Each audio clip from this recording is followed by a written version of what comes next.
Hi everybody, my name is Brendan, and today I'm going to show you a recipe for Brazilian bread called pão francês. It's extremely ubiquitous all across Brazil. It's this delicious little roll, nice and brown and crunchy on the outside and fluffy white on the inside.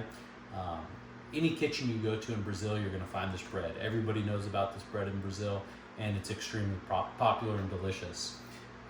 So I'm going to show you how easy it is to make. I think people get intimidated when you say, oh, let's go make some bread. But today I'm going to show you. It's simple, just a few ingredients that you probably have around your kitchen. And in no time at all, you'll have some delicious Brazilian pão francês. Let's get started. So first what we're going to do, a tool that I always use in my kitchen is a kitchen scale. If you don't have a kitchen scale, I really highly recommend you getting one. I use it for almost everything. I love it. So we're going to fire up the kitchen scale. I've got right here the bowl of my stand mixer, and I just put it right on the scale. And what we're going to do is we're going to measure out 18 ounces of all-purpose flour. I'll put the recipe in the description so you don't have to remember all this, but we're going to measure out 18 ounces. So there's 2, 4,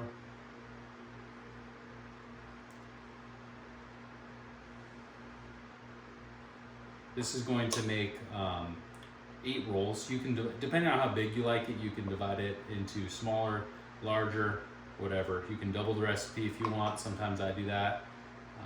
But this I'm going to make it into 8 rolls. So with 18 ounces of flour, we're going to make 8 rolls. So there's 16.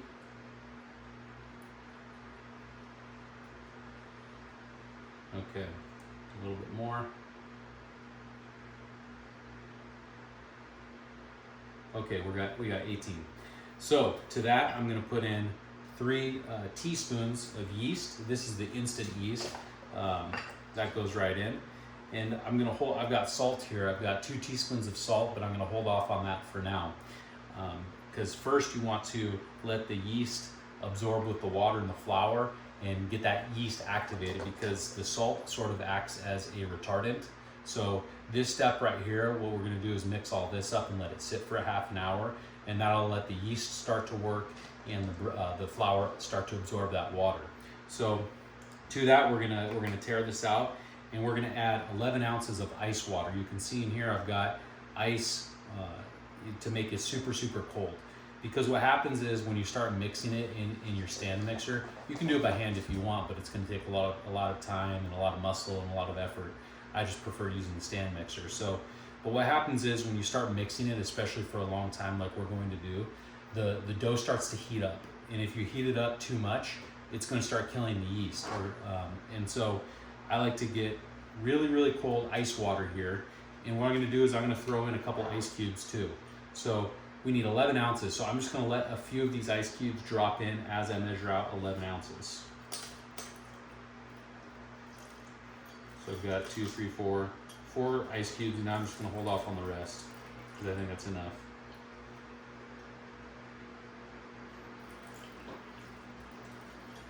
Okay, there we go, 11 ounces. So now what we can do is go over to our mixer, and I'm going to use the batter attachment to mix this up and get it going. Okay, so let's go over there and get it mixing. Okay, so we're here at the stand mixer. I'm just going to put this in, and like I mentioned, I like to start with the beater attachment, this one here, as opposed to the bread hook, because in this stage right now it's just liquid and flour. It's not going to mix very good with this. So I like to get it going with the batter attachment. So we're going to put this on. Start it on low so you don't get flour flying all over your kitchen. I've done that plenty of times. You crank it up to high and it explodes, so don't do that. And so what we're looking for here is just this to come together into a nice mass, and then we're going to let it rest. Okay, as you can see, the machine has put this pretty much all together. It's nice and cohesive and mixed up. So now what we're going to do is we're going to turn this off, scrape down this with your nice clean washed hands, scrape this down into a fairly good ball here.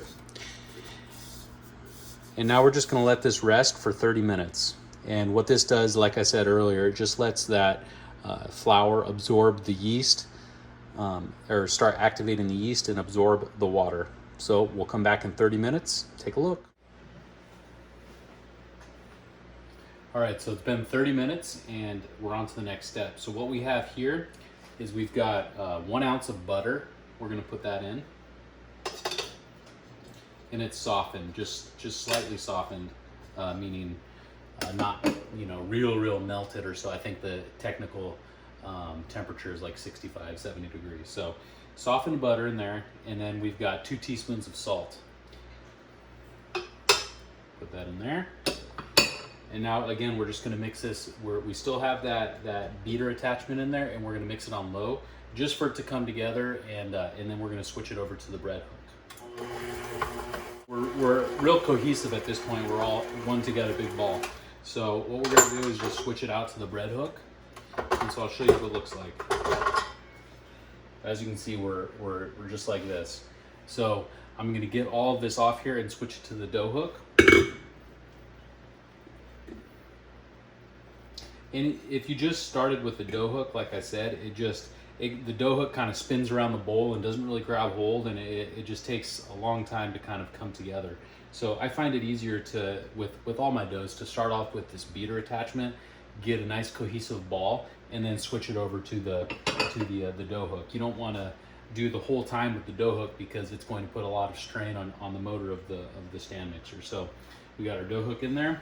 I'm going to turn this to the mixer, attach the dough hook, and we're going to put it on about medium speed. And that's going to go for 10 full minutes.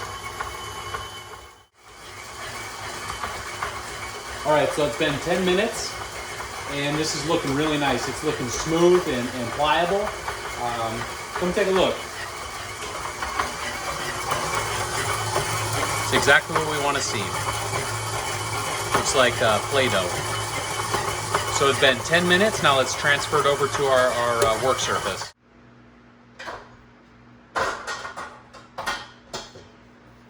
Okay, so we're gonna get this out of here.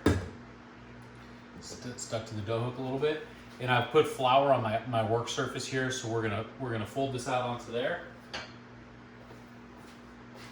As you can see, it's just really nice looking dough.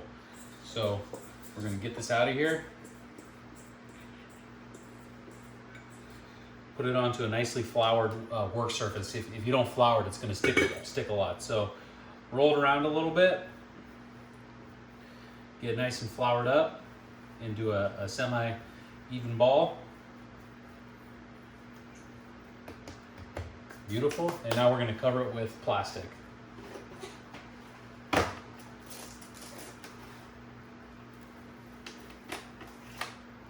Okay, so now we got this covered with plastic, and we're gonna do one more rest. We're gonna let it rest here for 30 minutes to let that gluten sort of relax. And if you tried to roll this out right now, it's just gonna keep springing back onto each other. So we're gonna let it rest and let that gluten relax. So we're gonna be able to roll it out, and yeah, so that'll be 30 minutes. All right, so our dough has been rested. It's nice and puffy. It looks pretty good. So we're gonna take this plastic off.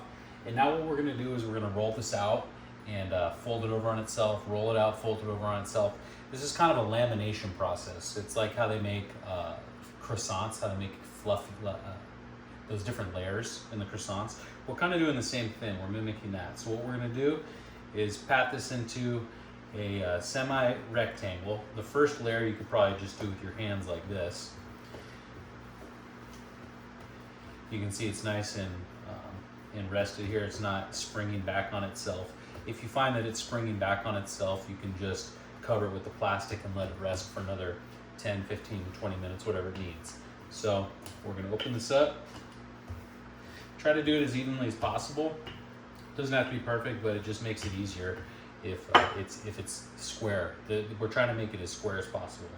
Now what you're gonna do is you're gonna fold this over onto itself. You're gonna take the top part, you're gonna fold it about 2/3 down. You wanna kind of fold it like this so you aren't getting a lot of air bubbles in there. Stretch this out to make it square as possible. Now with the bottom part, you're gonna do the same thing. You're gonna fold that bottom part up Try to not put air bubbles in there. And you're gonna fold that bottom third up over the whole thing. And you're gonna make another rectangle like this. So now what we're gonna do is we're gonna open that back up, roll this out, and you just created 3 layers right there. And we're gonna do this 3 times, okay?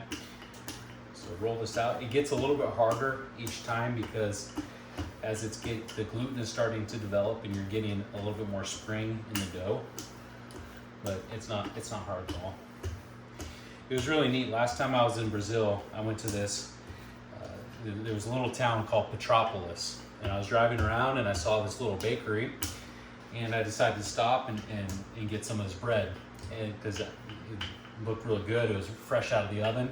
Stopped in and it was delicious. It was awesome, and the baker was there, and I asked him. I said, "Hey, do you mind if I go back and take a look in your kitchen and see how you guys make this bread?" And he was really nice and generous, and he opened up his kitchen and let me go back in there and take a look. And he had his bakers in there making the dough, and everything was just like I'm doing here, but it was on a much larger scale. In this process that I'm doing right now, he actually had machines to do. So he would turn the dough out into a machine, from the mixer to a machine, and it would roll it out, fold it, roll it out, fold it, just like we're doing here. And then after that, it went into a portioner machine, and it portioned it into equal little balls like we're gonna do next.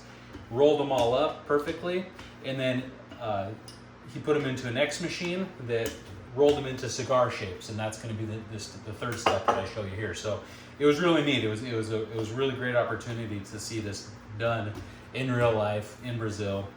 And so yeah, if you're ever in Brazil and you're in a bakery, ask if you can go take a look. But until then, hey, you can see me doing it. All right, so that was 2 times. See, we're in a pretty good square here. And now we're just going to do it one last final time.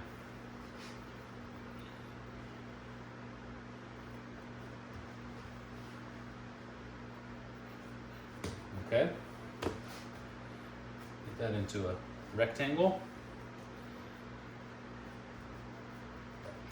And so what we want to do now is we're going to, like I was talking about the baker in Brazil, we want to make even rolls, as even as possible. You don't need to get out your kitchen scale. You certainly can if you'd like, but as even as sized rolls as we can here. So I said, like I mentioned, we're going to make 8 rolls. So we're going to go ahead and cut this in half. There's 2. And now each one of these we need to make 4. So cut this in half. And then cut each of these in half. Cut this in half. And it might be hard to see here, but there's a bunch of layers.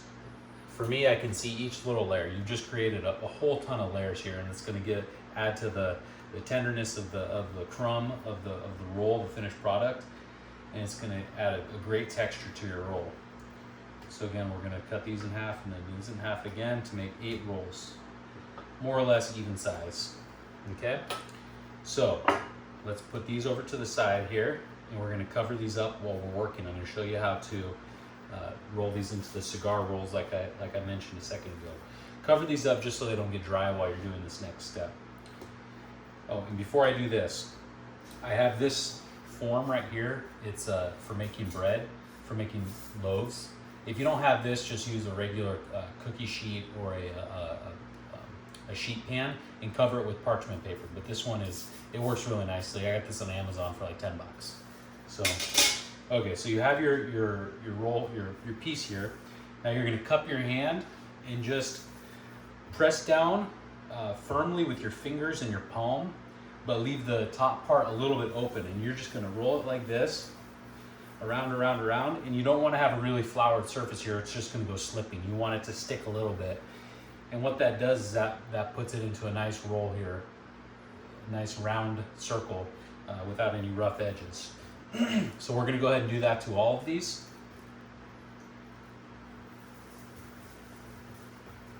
As you practice, you can get quick, you can get faster doing this. You can grab 2 at a time, go 2 at a time.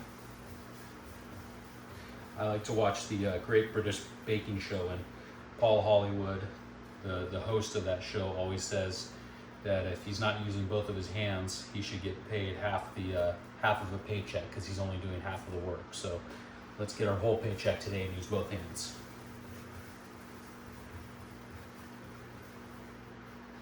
Okay.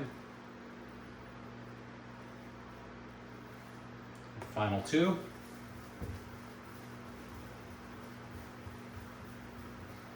There we go. We've got 8 nice even balls. Now this step here is like I was talking about, rolling it into the cigars. Like that guy in Brazil, they had this machine. They just took this ball, zipped it through this machine. It would roll it out, circle it up into a cigar, and the baker would just put it onto the pan, ready to go. So we don't have that machine. So what we're going to do is just put the ball here, use our rolling pin, and you're going to roll it out into a cylinder. You don't want to add a bunch of flour here. It's okay if it sticks a little bit. If you add a bunch of flour, you're to any of these steps, into the mixer, onto the initial folding part, what you're doing is you're throwing off the hydration of the dough, and it's going to make it too dry of a dough. So it's okay if it sticks. It's actually helpful if it sticks. So I just rolled this out into the cylinder here, and now you're going to roll it into a cigar shape. Keep it nice and tight, and just roll, roll, roll, roll, roll. Okay, and push firmly to seal. Again, I'm kind of cupping my hands like this, and I'm just going to roll it back and forth, and to make as even a shape as possible. And that's one. We put it right on our form here. Okay. Now we're going to do this with all 8.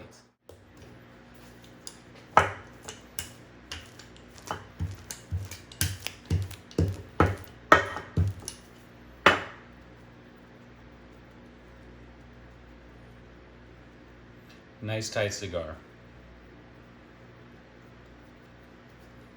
Seal it up, roll it out, done. Okay, so here are all of our beauties. So now we're going to cover this with plastic wrap and let it double.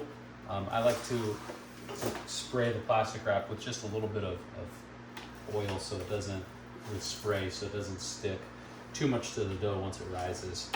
So let's get our plastic here. All right, so it's been an hour and a half, and these are looking pretty good. They're looking real puffed up and doubled. And so an hour in, I actually turned the oven on to 500 degrees to make sure it got nice and preheated. And what I also did is I have back here some water boiling.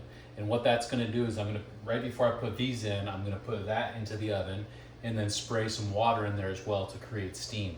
The steam helps these breads puff up, and it also gives a nice crust on there. So as you can see, that's boiling away and it's going to create steam in the oven. So next thing to do is to slash these. I've got a razor. You can find these razors on Amazon or at a cooking store. They're used for bread slicing. It's called a lame or a lamette, whatever. So you can find these on Amazon for real cheap. So you want to go in at an angle like this. You don't want to go in straight down. You want to go at an angle to give a nice slice design. So try to make sure it's real sharp. Try to go deep and fast. If you go deep and fast, it won't drag too much. If you go slow and this thing is not very sharp, you're going to get a lot of tugging.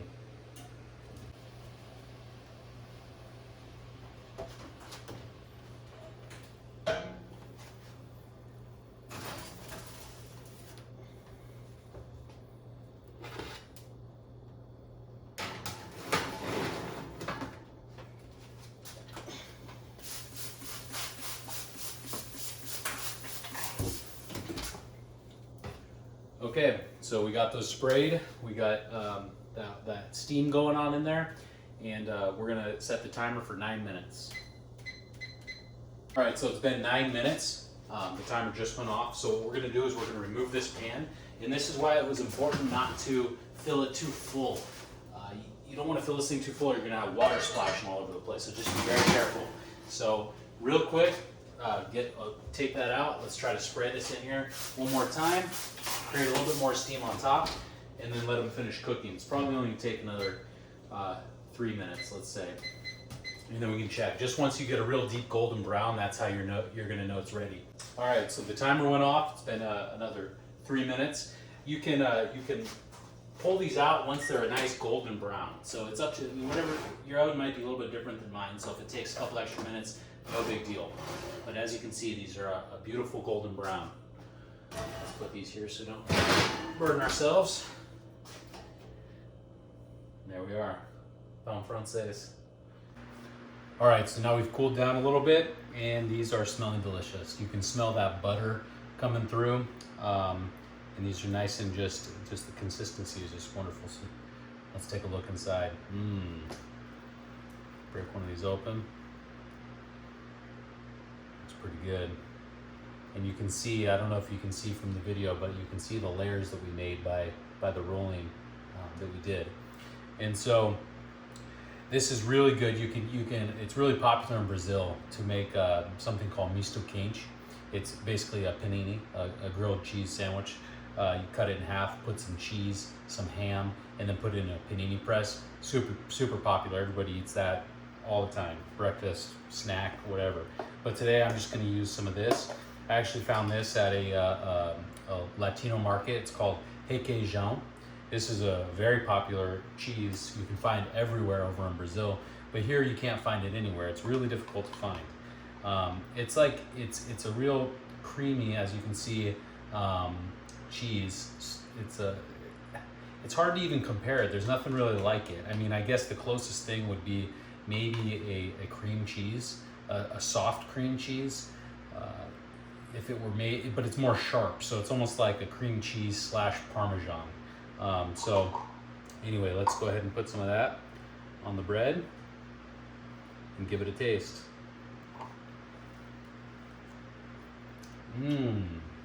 So good. It's got that fluffy interior, and then the crust is nice and it's got a little chew and a little crunch to it. Really delicious. So I hope you enjoyed that. I hope you make it at home, and happy cooking.